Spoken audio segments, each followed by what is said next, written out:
El Tecnológico de Ciudad Valle se encuentra en Ciudad Valle, San Luis Potosí. Esto es en el noreste del país, ya estamos casi colindando con el estado de Tamaulipas y el norte de Veracruz, en la parte del Golfo.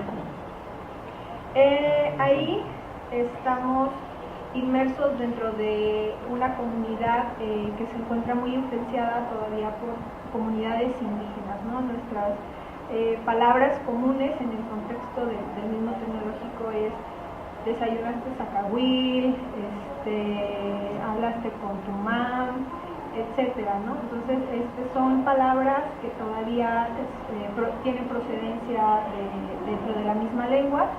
Y las ciudades se llaman Tamaletón, Tancanhuitz, Saquijimón, Tamazunchale. Son palabras todavía de la misma lengua que de la región, ¿no? El Tenec o Huasteco es una cultura cuya raíz de la lengua es el maya. La lengua Tenec se utiliza en el norte de Veracruz y en la Huasteca Potosina, ¿sí?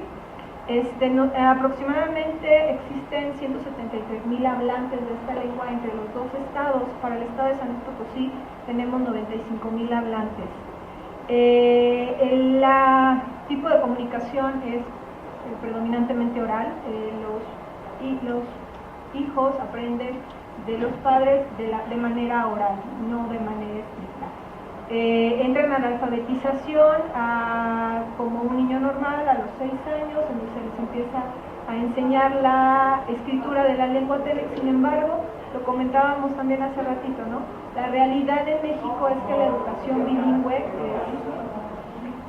simplemente en teoría, porque aunque existen los libros de enseñanza de la lengua Tenec como tal, así como de las diversas lenguas habladas en México, que son aproximadamente 368, México es el país lingüísticamente más diverso de América Latina. La realidad ya en el aula es que el profesor, con esos procesos de evaluación, realmente lo que evalúan es que el niño aprenda a hablar, escribir el español, las matemáticas, etcétera, y la parte de la enseñanza de la lengua y la cultura pues se hace un poquito a un lado. Si bien les va a los niños, también es otra cosa, que dentro de del mismo contexto del aula se supondría que el maestro bilingüe es maestro bilingüe y que habla la lengua de la región o de la comunidad específicamente, porque también es algo que pasa en San Luis Potosí, así como en otros estados. Hay 3 lenguas predominantes, que es, aparte del español, que ya serían 4, el náhuatl, el xiuhí o pame y el Tenec. Entonces, en una comunidad puede haber hablantes del Tenec, hablantes del náhuatl. Los xiuhí están un poquito más alejados, pero sí en ese contexto de la región huasteca puede haber hablantes náhuatl, hablantes Tenec, y hay hasta trilingües, o sea, es un padre que enseñó a su hijo a hablar el náhuatl y la madre que es Tenec, entonces el niño habla náhuatl, Tenec y aparte el español, ¿no? Que ese lo aprende en la escuela. Entonces, las personas que son hablantes del Tenec regularmente solo lo aprenden por oralidad, y lo que debiera ser la alfabetización se hace, que se haría dentro de la educación básica, realmente casi no se da. O sea, se enseñan vocabulario, se ven algunos temas, eso sí, es súper importante. Las festividades sí se hacen, o sea, poner el arco, quitar el arco, que es una tradición en Día de Muertos, sí se hace. Los bailes de los huehues, todas las cuestiones digamos, de tradiciones sí se realizan, pero la enseñanza como tal de la alfabetización es muy rara. Entonces, por esto es necesario generar estrategias de mayor impacto para la conservación de la lengua. Nosotros en el tecnológico tenemos aproximadamente entre un 12 y un 13% de estudiantes que son hablantes de la lengua Tenec. No hemos contabilizado los náhuatl, pero sí los Tenec sí los hemos contabilizado, son aproximadamente el 13%. Entonces hablamos de que ese 13% está estudiando ya ingenierías En la parte de ingeniería en sistemas computacionales, que es mi área específicamente, tenemos 4 egresados que han iniciado posgrado de ciencias computacionales y tenemos ya un egresado doctor en ciencias computacionales, de tal manera que vemos que a pesar de que, digamos, también, o sea, es como algo diverso, ¿no? Que vemos que existen estos casos de extrema pobreza en las comunidades, realmente las comunidades sí han ido avanzando, digamos, han entrado al desarrollo, y que hay personas que son hablantes de la lengua, que están inmersas en la economía, que son profesores, que son ingenieros, que son arquitectos, que han logrado salir de la comunidad y que debido a una ley que se llama la Ley General de Derechos Lingüísticos, que se determinó en el 2003, tienen ese derecho constitucional de poder seguir comunicándose y alfabetizándose en su lengua materna, ¿no? Nosotros en el 2010 iniciamos un proyecto que se denominó NEN. Este proyecto, digamos, fue definido a partir de un grupo de estudiantes que trabajaban con el doctor José Luis González Compeán, que es quien dirige estos proyectos, y que veía él que se hablaban entre ellos en su lengua, ¿no? Que estudiaban ingeniería y que aparte estaban trabajando en la parte de ciencia. Empieza él como a decir, bueno, ¿cómo es que se comunican? ¿No? O sea, teníamos entendido, o él veía que una vez que las personas salían de la comunidad simplemente empezaban a hablar en español y se olvidaban de su lengua, y ellos le explicaban al doctor que no, que la realidad es que no es así. O sea, en casa ellos siguen hablando su lengua materna, ¿no? Con sus papás, con sus abuelos, con sus hermanos, con sus tíos, con sus primos. Que sí, por ejemplo, cuando empezábamos a hacer estas encuestas, había un porcentaje grande de alumnos que definitivamente decían que ellos ya no hablaban, que aceptaban que venían de comunidad TENEC, pero que ellos ya no hablaban en TENEC. Y había el compañero que decía, no, no es cierto, sí hablas, porque tú eres mi vecino y sí lo hablas porque tu mamá ni siquiera habla el español, ¿no? Comentaba, ¿no? Entonces veíamos también esta enorme discriminación que existe en México, ¿no? Y también esa pena que les da a los estudiantes el decir que vienen de comunidades indígenas. Entonces al doctor se le ocurre preguntarse, bueno, ¿qué tecnología hay en México que ayude a la conservación de estas lenguas, ¿no? Y desarrolla este proyecto que se llama NENEC, el contexto es que es una plataforma la cual permite la comunicación en lengua TENEC para todos aquellos que fueran hablantes, ¿no? Existe es una red social, es una aplicaciones de trabajo colaborativo, etcétera, para TENEC hablantes. El proyecto ya está en transferencia de tecnología, ya está siendo albergado dentro de las bases de datos del INALI. Sin embargo, hemos dado continuidad a este trabajo y vemos que tenemos aproximadamente 500 usuarios. Decimos, bueno, ¿por qué tenemos tan poquitos usuarios? Si realmente nosotros vemos que nuestros estudiantes y los estudiantes del Tecnológico de Ciudad Valles sí utilizan las redes sociales, y de hecho creamos comunidades virtuales dentro de otras redes sociales como fue el Facebook, y vemos que hay comunicación entre ellos y que siguen haciéndolo en TENEC. O sea, escriben en TENEC, se comunican vía WhatsApp en TENEC, etcétera, ¿no?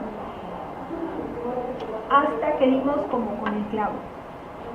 ¿Qué pasa? Que nuestros estudiantes o los hablantes del TENEC no saben escribir.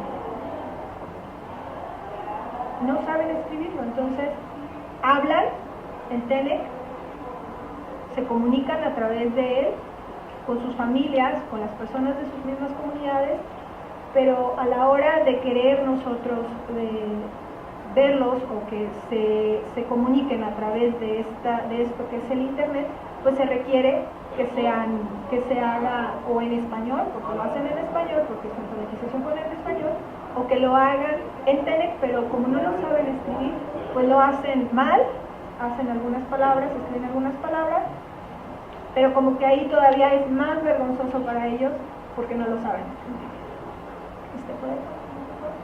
Bueno, el objetivo de este proyecto propone un modelo tecnológico para el desarrollo de una plataforma web capaz de proveer un entorno de aprendizaje virtual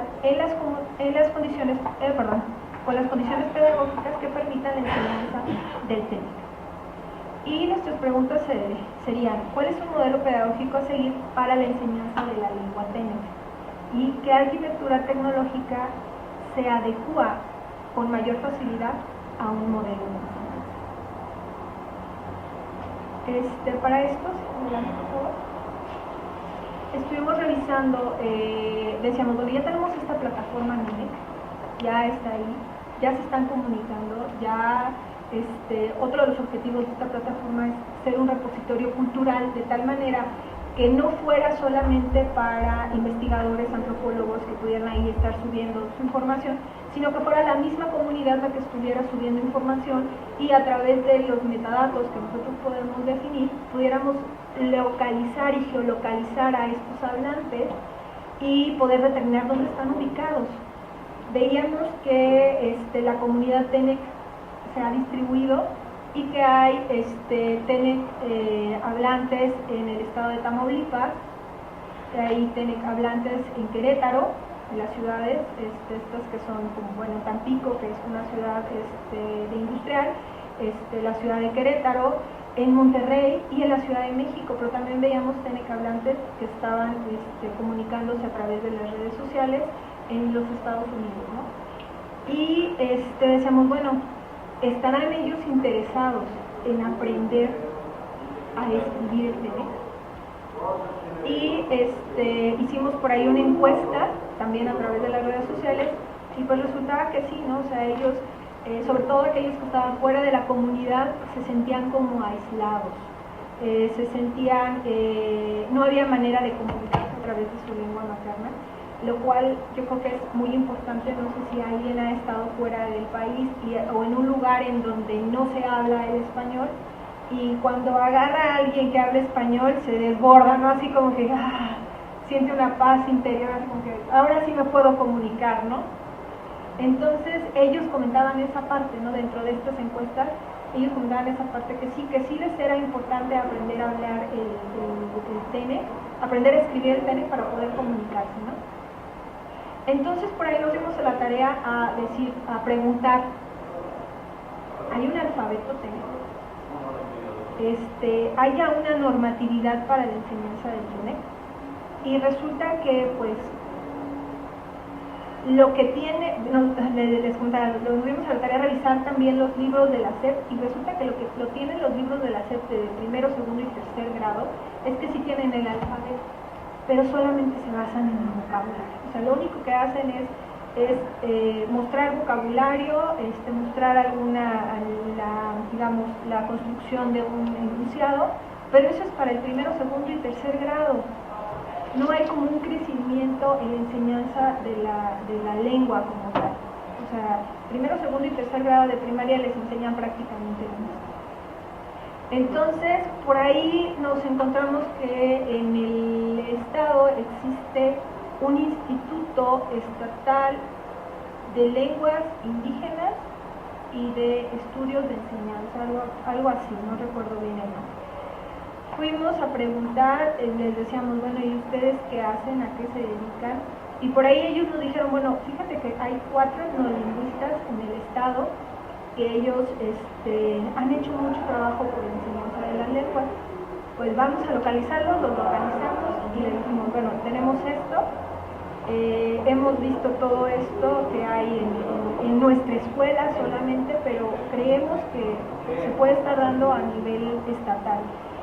Y resulta que estos profesores, que es el profesor Nefki Acosta, la maestra Clementina Fernández, Jacquelina Fernández y Juan Bautista, estos 4 no lingüistas, nos decían, sí, nosotros tenemos ya este trabajo que no está publicado, que es la normatividad de la escritura del TENEC, ¿no? Es un trabajo que tienen ellos realizando desde los años 80, solamente que lo hacen como que en sus tiempos libres, porque la realidad es que ellos son profesores bilingües, ¿no? Entonces, justo los agarramos en el momento que ya estaban jubilándose y que decidieron sí apoyarnos en este proyecto, ¿no? Entonces ya junto con ellos decíamos, bueno, ¿qué vamos a hacer? Y tenemos este marco contextual, ¿no? Bueno, nos basamos en el desarrollo de unas tecnologías en lo que es el tema del e-learning y el constructivismo social. ¿Por qué? Porque el e-learning es como tal definir ayudar a la enseñanza a través de las tecnologías, ¿no? A través de las tecnologías yo puedo apoyar a la enseñanza de las personas. No lo puedo hacer de manera presencial, sino puedo generar, digamos, cursos en línea y que pueda servir de apoyo a algún profesor que quisiera utilizarlo. Las ventajas del aprendizaje en línea son explícitas. Dice, el éxito de un sistema de enseñanza se debe considerar aspectos didácticos que den coherencia a la estructura del curso. El constructivismo social es un paradigma que se acopla al contexto de aprendizaje en línea, ya que se fundamenta en el aprendizaje cooperativo y una de sus características es el trabajo de pequeños grupos, el cual favorece que los estudiantes no se sientan solos. Y el objetivo es construir el conocimiento entre los participantes de una tarea académica. Aparte, por ahí veíamos que es importante el constructivismo social enfocado al e-learning porque tendríamos que construir un modelo el cual tuviera un contexto, digamos, visual, aunque fuera de manera visual, para que el estudiante se sintiera identificado en estas tecnologías que posiblemente no conozca. Dentro de la parte tecnológica veíamos también que existen ya plataformas educativas de enseñanza. Una muy popular es el Moodle, ¿no? Pero esta plataforma es para los usuarios que no están acostumbrados a las tecnologías de la información, es un poco complicada, ¿no? Desde construir el curso, y hacer la instalación, requieres tener conocimientos como bases de datos, etcétera. Y decíamos, bueno, esto está muy complicado para los maestros y sobre todo para maestros de educación bilingüe. Entonces mejor nos dimos a la tarea de construir una plataforma que fuera más sencilla y que también tuviera ese contexto lleno de imágenes apegados a la cultura técnica. Y por último terminamos definiendo en colaboración con estos profesores etnolingüistas un modelo de enseñanza basado en 5 módulos. Los 5 módulos está Nikaduche, Ka, Tajatalabki, Sakam Tuchla y Ulituchla, el cual es el primer módulo, la enseñanza del alfabeto Tene, que es Nikaduche. Después está Ga es glotalización y acento. Ahí los profesores no supieron decirnos todavía, identificar cómo poder definir en Tene lo que es la glotalización y la utilización del acento, porque la realidad es que ellos no utilizan el acento como para hacer un énfasis a la palabra, sino lo utilizan como un alargamiento de la vocal. Entonces, esa parte todavía no tenían bien definido cómo poder describirlo en lengua técnica. Después tenemos lo que es el Sakantalab, que es lo que es la intención verbal. Sakamdushlab, que es digamos, los textos cortos, y Pulikdushlab, que es los textos largos, ¿no? Entonces, ya como tal hay un avance en la enseñanza y en la parte de ir creciendo en la parte de la lengua técnica.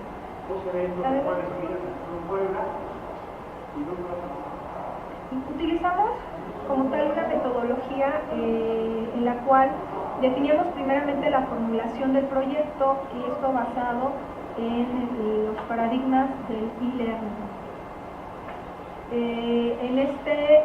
Como les comentaba, definimos no utilizar una plataforma ya definida o ya desarrollada, sino desarrollar una plataforma desde cero, desde la programación. Tenemos la ventaja de que los alumnos que nos estaban apoyando en su mayoría eran tenecablantes, entonces sí estaban muy interesados en poder representar su comunidad ya en esta parte, ¿no? Y sobre todo en participar en un proyecto el cual pudieran ellos ver dentro de sus comunidades a lo mejor en un futuro, no lo sabían ellos cuándo, pero era algo para sus comunidades, ¿no? Entonces, para el análisis utilizamos un patrón de diseño basado en el modelo vista controlador. Esto ya es algo más de la parte de programación, en el cual el modelo vista controlador utiliza lenguajes de programación. Nosotros estamos basando esta plataforma en servidores web y gestores de base de datos. El contenido es estructurado de manera modular, de tal manera que realizamos primero lo que es la plataforma, que se llama PET, que es, digamos, lo que va a albergar cada módulo, y después definimos, se desarrolló todo el material de cada módulo, de tal manera que no hiciéramos la programación de todo el proyecto y que fuéramos a durar ahí trabajando 1 o 2 años, sino que estuviera todo esto modulado, unos estuvieran dedicados a desarrollar lo que es la plataforma, otros en colaboración y bajo la asesoría de los maestros etnolingüistas, trabajando en el desarrollo de un módulo que sería del alfabeto, otros trabajando en los módulos de enseñanza de la intención verbal, de la glotalización y así sucesivamente, apoyándonos también en profesores que estaban trabajando en la normal de educación bilingüe, que la denominan en SMAPO, de ahí de la zona técnica. Para la parte de ingeniería definimos utilizar lo que es la alfabetización tecnológica.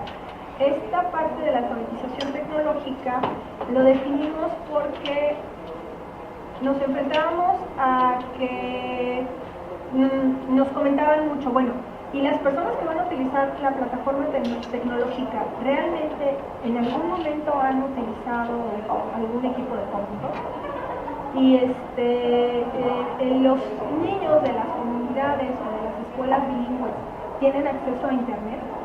Entonces resulta que por ahí andaba perdido un proyecto que tuvo el estado de San Luis Potosí, en el cual repartió computadoras laptop a las escuelas de educación bilingüe que estaban por el desarrollo. ¿Y dónde están esas computadoras? Tuvimos a tarea de ir, revisar dónde estaban las computadoras, qué hacían con ellas, y resultaba que había algunas escuelas que las utilizaban, pero pues las utilizaban los profesores que para nada más, o sea, por ejemplo, enseñarles a los alumnos algunos digamos, presentaciones de PowerPoint que realizaban ellos, pero no de manera didáctica que lo utilizaban los estudiantes. Sin embargo, en una pequeñita encuesta que les hacíamos, les decíamos, bueno, ¿y tú tienes acceso a internet? Y resulta que en su mayoría nos decían que sí. O sea, sí tienen acceso a internet, sí, fíjense que mi papá tiene su celular y me lo presta, y yo ahí tengo hasta Facebook y etcétera, ¿no? Niños de primaria. De secundaria pues aún más, ¿no? Sí, yo la tarea la hago en un chat que está aquí, digamos, en la ciudad más cercana a mi comunidad. Caminamos hasta allá y en la tarde vamos, sacamos toda la información y se la traemos al profesor impresa. Entonces, realmente no eran estudiantes que dijéramos, no, pues no tienen cero acercamiento a las partes de la tecnología. Sin embargo, sí teníamos esa parte que, bueno, como hay estos chicos que sí tienen esa ventaja, también habrá algunos que tengan desventaja. Por lo tanto, la plataforma es muy sencilla. Esta parte de la alfabetización tecnológica es que, digamos, la parte de la interfaz gráfica es muy intuitiva para personas que pudieran ser, digamos, tener algunos indicios de cuestiones tecnológicas, y para quienes no.